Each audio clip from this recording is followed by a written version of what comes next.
Em setembro de 1973, na cidade de Planura, estado de Minas Gerais, Samuel Freire, de então 39 anos, que trabalhava com transporte para uma obra, saiu de casa de manhã para levar um grupo de trabalhadores para a cidade de Frutal, também no estado de Minas Gerais. Por volta da meia-noite, quando voltava para a empresa a fim de devolver o caminhão, Samuel sentiu uma sensação estranha, um nervosismo atípico, como se estivesse sendo seguido. Apesar disso, logo o desconforto passou, mas Samuel decidiu, antes de seguir viagem para a empresa, parar em casa. Quando retomou a viagem em direção à empresa, Samuel voltou a sentir a mesma sensação estranha de antes, e pouco tempo depois, logo à sua frente na estrada, Samuel viu algo que parecia ser alguém parado na estrada, fazendo sinais para que ele parasse o caminhão. A visão dessa pessoa na estrada surgiu repentinamente, assustando Samuel, que no reflexo conduziu o caminhão para o acostamento, para que não atropelasse seja lá quem estivesse àquela hora da noite no meio da estrada. Enquanto se recuperava do susto, Samuel começou a ouvir passos vindo do terreno que havia ao lado da estrada, vindo justamente em sua direção. Ao mesmo tempo, um objeto luminoso surgiu e iluminou todo o ambiente, incluindo o caminhão. Em seguida, o objeto lançou um feixe de luz que focou exatamente nele, e foi neste momento que Samuel conseguiu ver o que se aproximava de seu veículo. Tratava-se de um ser humanoide com olhos azuis brilhantes que usava um capacete com duas antenas. Em cada uma das antenas haviam esferas, uma azul e outra vermelha. O ser também vestia um macacão e por cima uma espécie de casaco ou manto esverdeado. O casaco ou manto que o ser usava aparentava ter uma espécie de cobertura de escamas na cor marrom. O ser então começou a fazer gestos, chamando Samuel para fora do caminhão. Naquele momento, Samuel conta que se sentia pesado, com dificuldades de se movimentar, mas apesar do esforço adicional, ele conseguiu sair do caminhão. Ao sair do veículo, a nave mudou a direção do feixe de luz, que agora apontava para o chão. Foi então que Samuel conseguiu ver com mais detalhes a nave dos seres. O objeto estava a cerca de 50 metros dele, possuía um formato que, segundo Samuel, se assemelhava a um pássaro. A nave era alta, com 3 andares de altura, possuía asas, apresentava também 6 janelas e era extremamente luminoso, emitindo muita fumaça. Na parte inferior, o objeto ainda tinha suportes para pouso em formato de garra. Samuel, neste momento, foi tomado pelo medo, que, somado à sensação de peso no corpo, o fez perder as forças. Porém, antes que ele caísse no chão, o ser o segurou, porém sem tocá-lo. Samuel então foi levado até a nave e, apesar de ter ido caminhando com as próprias pernas, ele não queria ir, mas sentia que de alguma forma estava sendo controlado pelos seres a fazer aquilo. Samuel e o ser então entraram na nave através de uma rampa metálica e em seguida a porta da nave se fechou. Dentro da nave havia uma sala fortemente iluminada, com uma luz amarelada e com poltronas.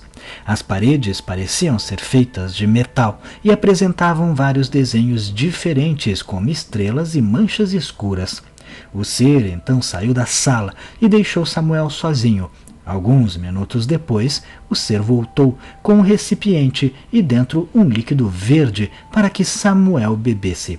Apesar do medo, Samuel ainda se sentia, de certa forma, fora do controle de suas ações e acabou bebendo o líquido. Depois disso, todo o medo e o nervosismo que o dominavam sumiram e Samuel começou a se sentir muito mais confortável dentro da nave, apesar da estranheza da situação. Agora mais calmo, Samuel pôde perceber que o chão parecia ser de veludo, diferente das paredes, que eram metálicas. Ele também conseguiu identificar um objeto triangular que se assemelhava a um relógio.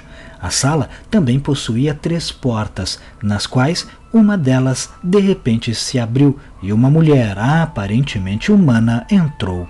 Samuel conta que a mulher era muito bonita e possuía uma expressão tranquila, com um leve sorriso no rosto. E a única coisa que denunciava sua origem não humana é que a mulher tinha apenas 3 dedos em cada mão. A mulher carregava uma espécie de capacete que foi colocado na cabeça de Samuel. Com este aparato, Samuel então foi capaz de compreender o que os seres falavam. A mulher então explicou que o capacete funcionava como um tradutor simultâneo. Samuel então foi levado até um aparelho que era composto por paredes transparentes, como uma pequena sala de vidro, onde, segundo a mulher, Samuel seria descontaminado de bactérias que poderiam estar presentes em seu corpo. Samuel então retirou suas roupas e deitou no aparelho. Em seguida, um vapor tomou conta do ambiente e um líquido perfumado foi jogado em seu corpo. Ao final do processo, um jato de ar o secou completamente. Quando saiu do aparelho, Samuel recebeu roupas especiais para vestir, que, segundo ele, eram semelhantes a roupas de astronautas. Samuel então foi conduzido a outra sala, onde ele e a mulher se sentaram. A mulher então se apresentou como Nifson e disse que sua função era recepcionar aqueles que adentravam a nave. Samuel estendeu a mão para cumprimentá-la, mas ela disse que eles não faziam aquilo e inclusive profetizou que a partir do ano 2000 os humanos também não iriam mais se cumprimentar com as mãos pelo medo da transmissão de doenças. Durante a conversa, Nifson disse a Samuel que eles eram originários do planeta Argeuton e que sua tecnologia estava pelo menos 3.000 anos à frente da humana. Ela também explicou que seu povo vivia em paz e não possuía o conceito de morte, já que para eles, após a morte, seriam enviados ao planeta Saorá, onde seriam designados a uma nova missão. Nifson também disse que a partir do ano 2000 o Brasil seria uma das maiores potências da Terra. Também falou que em 1992 haveria um grande evento sobre o meio ambiente no Brasil. Ela também contou que um líder do seu povo havia sido enviado à Terra há muitos anos atrás, mas falhou na missão, pois os humanos não foram capazes de entender seus ensinamentos. Nifson também disse que haviam pelo menos 3 planetas próximos do Sistema Solar que possuíam vida e que um contato com seres alienígenas ocorreria por volta do ano de 2050. Além disso, Nifson disse que os humanos não estavam preparados para saber quem era o que chamamos de Deus e o que chamamos de Jesus. Depois da conversa, Samuel foi levado a outra sala, onde foram feitos mais procedimentos nele. Um deles, inclusive, era uma espécie de cirurgia em sua cabeça, para que ele não esquecesse do que estava vivenciando. Após todos os procedimentos, Samuel foi então informado que seria levado ao planeta natal dos seres, Argeuton. Ao se aproximarem com a nave, a primeira coisa que chamou a atenção de Samuel era que o planeta era dourado, visto do espaço.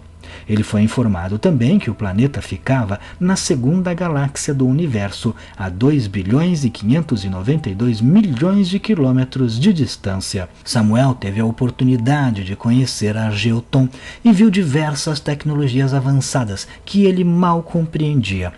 Ao final de sua experiência, foi pedido que Samuel guardasse segredo sobre a abdução pelos 20 anos terrestres seguintes.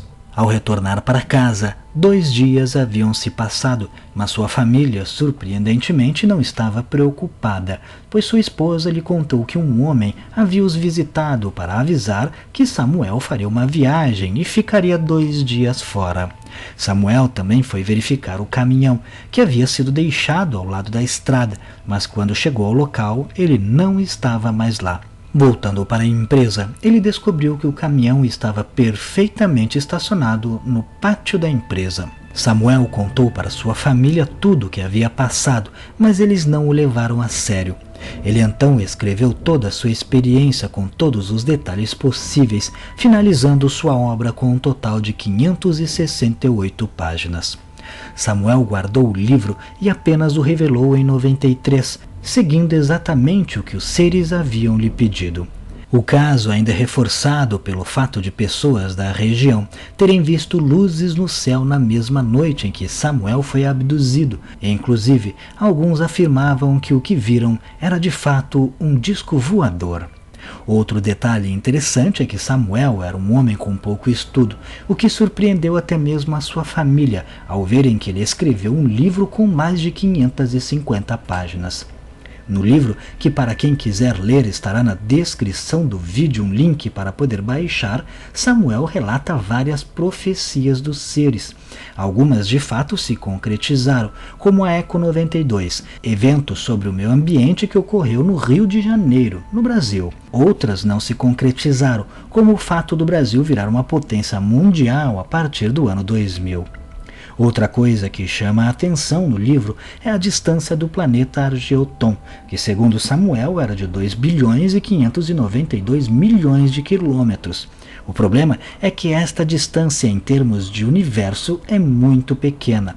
Para se ter uma ideia, Urano está a 2 bilhões e 800 milhões de quilômetros da Terra, e Saturno está entre 1 bilhão e 200 milhões e 1 bilhão e 600 milhões de quilômetros da Terra. Essa distância é variável, é claro, porque a órbita dos planetas é elíptica. Então, o planeta Argeoton deveria estar entre Saturno e Urano, talvez uma lua de Saturno, mas não estaria definitivamente em outra galáxia. Uma das possibilidades é que Samuel tenha se confundido e, na verdade, a distância seja em anos-luz. O livro é cheio de referências religiosas também, principalmente em relação a conceitos cristãos. Porém, o cristianismo não é uma das religiões mais antigas da humanidade, e se compararmos com outras, ela é até bastante recente. Então, por que os alienígenas citariam justamente um personagem cristão como Jesus e não outro personagem de qualquer uma das mais de 50 mil religiões que já foram praticadas na história da humanidade, algumas que inclusive são mais antigas e duraram muito mais tempo? Apesar disso, e algumas profecias que não se cumpriram e algumas informações estranhas como a distância, o livro ainda é cheio de detalhes. O relato de Samuel de fato impressiona, principalmente se levarmos em conta o fato de que o homem era alguém com pouca instrução e ficou de fato 2 dias desaparecido. Mas e você? O que acha? Não deixe de comentar. Se gostou, clique em gostei. Não esqueça de se inscrever no canal, vire membro se puder clicando em Seja Membro e me siga lá no Instagram.